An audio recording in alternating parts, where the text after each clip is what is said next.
El secreto del rabino de Saf. El aire en el barrio judío de Saf olía a incienso y pan recién horneado cuando el joven Aarón, un mercader de telas con más deudas que clientes, se encontró frente a la puerta de madera tallada del rabino Eliezer ben Simón. No era la primera vez que alguien acudía a él en busca de milagros, pero Aarón llevaba en el bolsillo algo más que desesperación, una moneda de plata heredada de su abuelo, grabada con símbolos que nadie en el zoco había podido descifrar. El dinero huye de mis manos como agua entre los dedos, susurró Aarón al cruzar el umbral, donde la penumbra se mezclaba con el resplandor dorado de las velas. El rabino, un hombre de barba plateada y ojos negros como pozos sin fondo, no levantó la vista del pergamino que estudiaba. El agua no huye, Aarón, dijo al fin, con una voz que parecía salir de las paredes mismas. Es tu mano la que no sabe retenerla. Con un gesto lento el rabino tomó la moneda entre sus dedos nodosos y la acercó a la luz. Los símbolos, un árbol con raíces que se enroscaban como serpientes, una estrella de 6 puntas atravesada por una espada, y una frase en arameo que Aarón no comprendía, brillaron por un instante como si despertaran. Esta es la bendición de Yosef Atzadik, murmuró el rabino. La misma que multiplicó el grano de Egipto en tiempos de hambruna. Pero no es para cualquier hombre. Aarón contuvo el aliento. Había oído leyendas sobre aquella bendición, que era un fragmento del Sefer Yetzirá, el libro de la creación, escrito por el patriarca Abraham, que solo funcionaba si el portador comprendía el verdadero valor de lo que poseía, que algunos, al pronunciarla sin sabiduría, habían visto su fortuna convertirse en cenizas. ¿Y yo, la merezco?, preguntó, sintiendo el peso de su orgullo más que el de sus deudas. El rabino sonrió, y en ese gesto Aarón vio el destello de algo antiguo y peligroso. Merecer no es la pregunta correcta. La pregunta es, ¿estás dispuesto a pagar el precio? Esa noche, bajo la luna llena que bañaba los techos de Saf, el rabino trazó en el suelo de la sinagoga abandonada un círculo de sal y ceniza. En el centro colocó la moneda de Aarón sobre un plato de cobre, junto a un puñado de trigo, una rama de olivo y un frasco de aceite de mirra. Luego, con una pluma de águila, escribió en el aire palabras que Aarón no pudo repetir, pues su mente las olvidaba al instante, como si fueran demasiado pesadas para la memoria humana. Baruch atá Adonai, poseedor de los secretos del Sh'chi Haolam, comenzó el rabino, y su voz se convirtió en un coro de voces, como si cientos de labios repitieran las palabras a la vez. La moneda comenzó a vibrar. El trigo germinó en segundos, enredándose alrededor del plato como lianas verdes. El aceite de mirra hirvió sin fuego, desprendiendo un vapor dorado que se arremolinó en forma de espiral. Aarón sintió que el suelo temblaba bajo sus pies, pero cuando quiso retroceder, unas manos invisibles lo mantuvieron en su lugar. «Mira», gritó el rabino, señalando. Donde antes había una moneda, ahora yacían 10, idénticas, brillando con la misma luz sobrenatural. Aarón extendió la mano, pero el rabino lo detuvo con un gesto brusco. «No son tuyas. Todavía. Entonces. El primer mandato de la bendición es dar antes de recibir», explicó el rabino, mientras el vapor dorado se condensaba en letras hebreas sobre la pared. Tomarás una de estas monedas y la entregarás a quien más te haya herido. Solo entonces el resto será tuyo. Aarón sintió que el corazón se le encogía. Sabía exactamente a quién debía buscar, su socio Isaac ben Leví, el hombre que lo había engañado en un negocio años atrás, dejando a su familia al borde de la ruina. La idea de humillarse ante él le quemaba como fuego. Si guardas aunque sea una moneda para ti ahora, advirtió el rabino, la bendición se volverá contra tu sangre. Tus hijos heredarán tu avaricia como una maldición. El amanecer encontró a Aarón frente a la casa de Isaac ben Leví con la moneda en la palma sudorosa. Cuando el otro hombre abrió la puerta, su expresión pasó del asombro al miedo al reconocer el símbolo grabado. «¿Qué es esto?», preguntó Isaac, retrocediendo. «Una deuda pagada», dijo Aarón, y aunque las palabras le supieron a él, las pronunció. «Sin condiciones». Isaac tomó la moneda con manos temblorosas. En el instante en que sus dedos la rozaron, Aarón sintió un calor en su bolsillo. Al revisar, encontró las 9 monedas restantes, pero también algo más, un pequeño cofre de ébano que no estaba allí antes. Al abrirlo, descubrió que estaba lleno de monedas de oro, cada una con el mismo símbolo. Para cuando regresó a casa, su almacén de telas estaba repleto de sedas de Damasco y brocados de Constantinopla, mercancías que no había comprado. Los deudores que lo acechaban días atrás ahora le suplicaban clemencia, ofreciéndole propiedades a cambio de tiempo. En una semana, Aarón era el hombre más rico de Saf. Pero la verdadera prueba llegó meses después, cuando Isaac ben Leví apareció en su puerta, demacrado y con los ojos hundidos. La moneda, jadeó. Se está comiendo mi casa. Las paredes sangran plata, y mis hijos enferman cada vez que la tocan.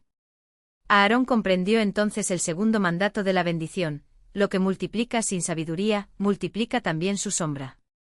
Con el rabino Eliezer ya desaparecido, algunos decían que había ascendido en llamas, otros, que lo habían llevado los ángeles. Aarón tuvo que regresar a la sinagoga abandonada. Allí, entre las grietas del suelo, encontró un nuevo símbolo grabado, una balanza con un plato vacío y otro lleno de fuego. El precio, susurró, recordando las palabras del rabino. Tomó la moneda maldita de las manos de Isaac y con un cuchillo de ritual, se cortó la palma. Dejó caer 3 gotas de sangre sobre el metal. El dolor fue insoportable, como si le arrancaran el alma, pero al instante, la moneda se volvió negra y se deshizo en polvo. Isaac sanó. Las paredes de su casa dejaron de sangrar plata. Pero Aarón llevó desde entonces una marca en la mano, una cicatriz en forma de árbol, cuyas raíces se extendían hasta su muñeca.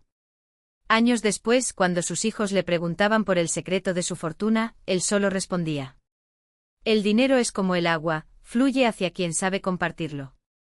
Pero cuidado con los pozos que no tienen fondo.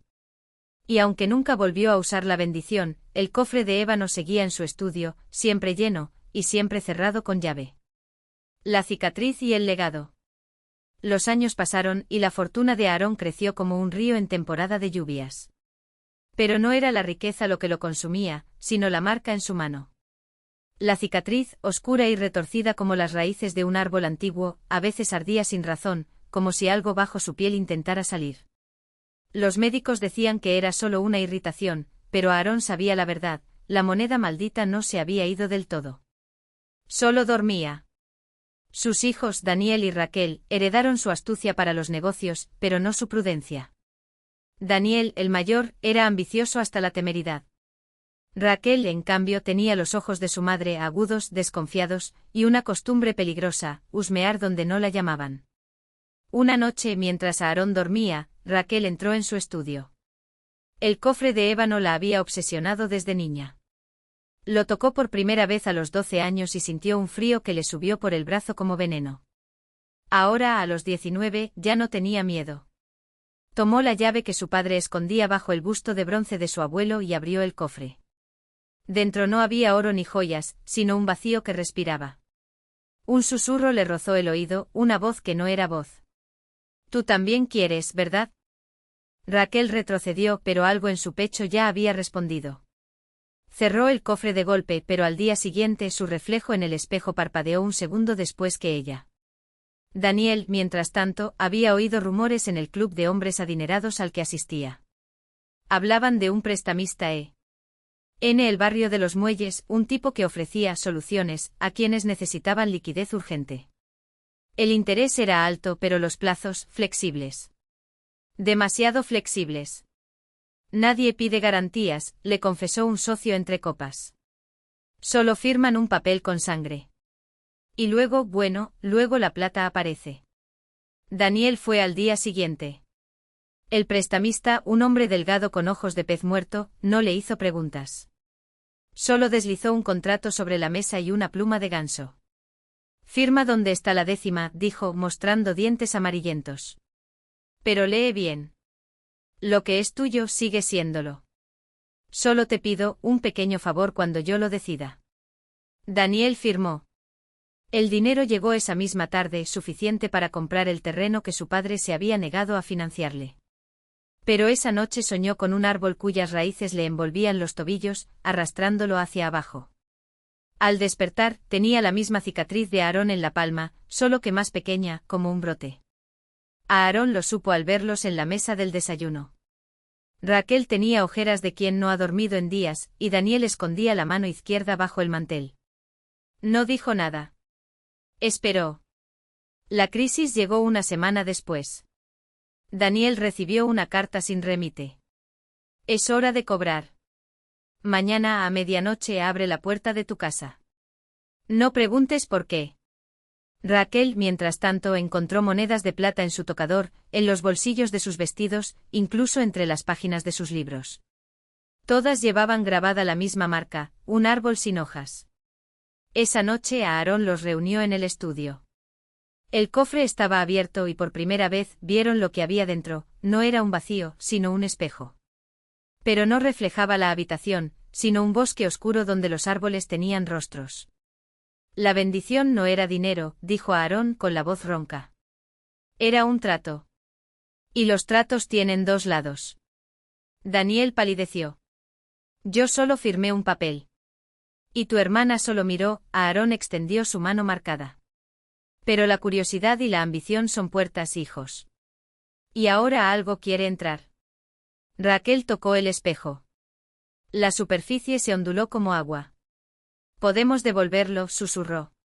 Todo lo que tomamos. La plata, el terreno. Ahora es tarde para devolver, Aarón cerró el cofre con un golpe seco. Pero aún estamos a tiempo de pagar. Sacó el cuchillo de ritual, el mismo con el que había cortado su mano años atrás.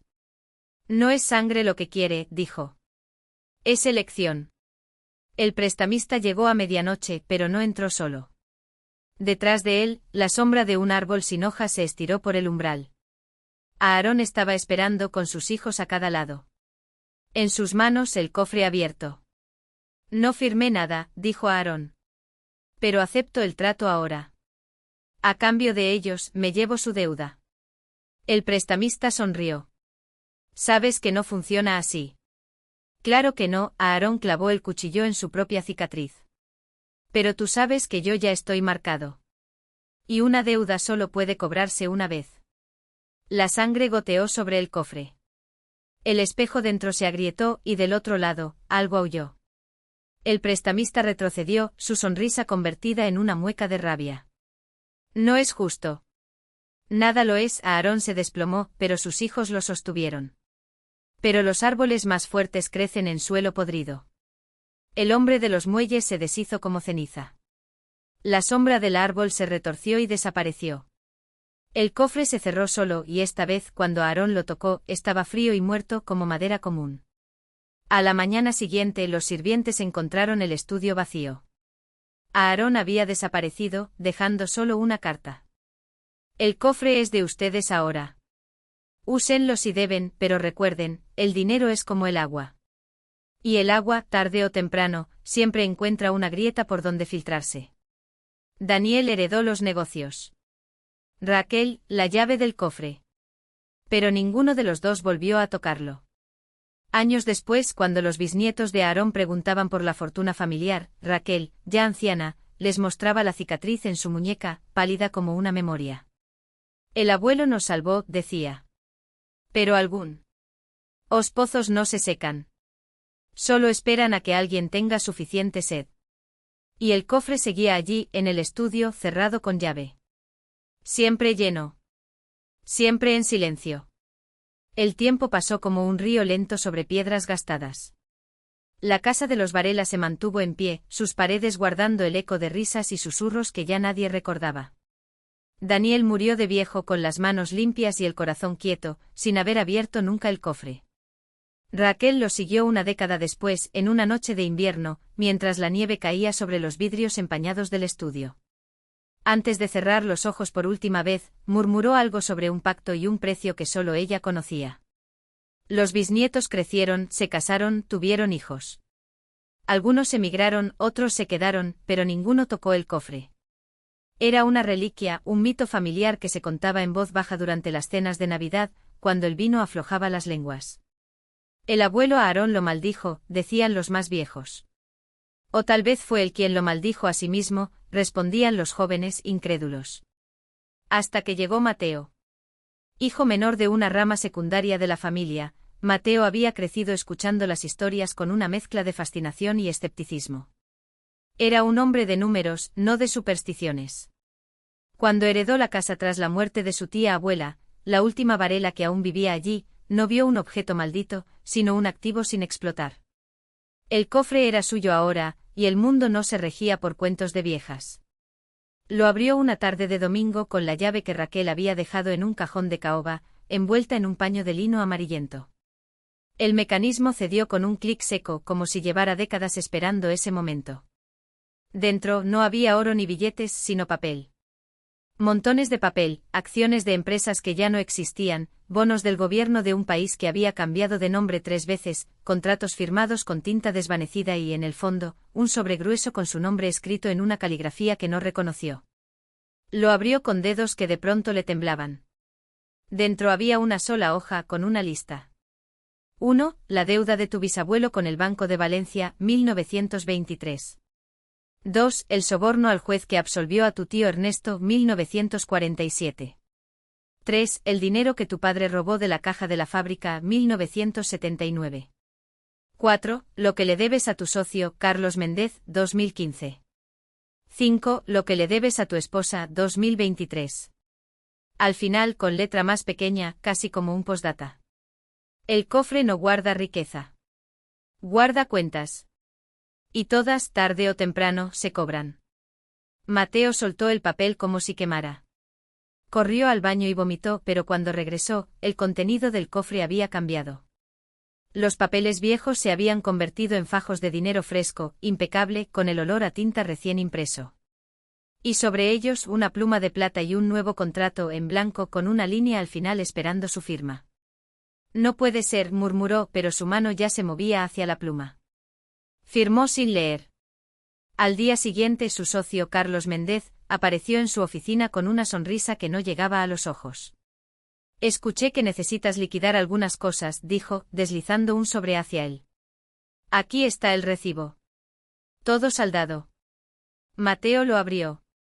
Dentro había una foto suya, dormido con la firma del contrato junto a su rostro. Y debajo escrito a mano, pago aceptado. Próximo cobro, 10 años.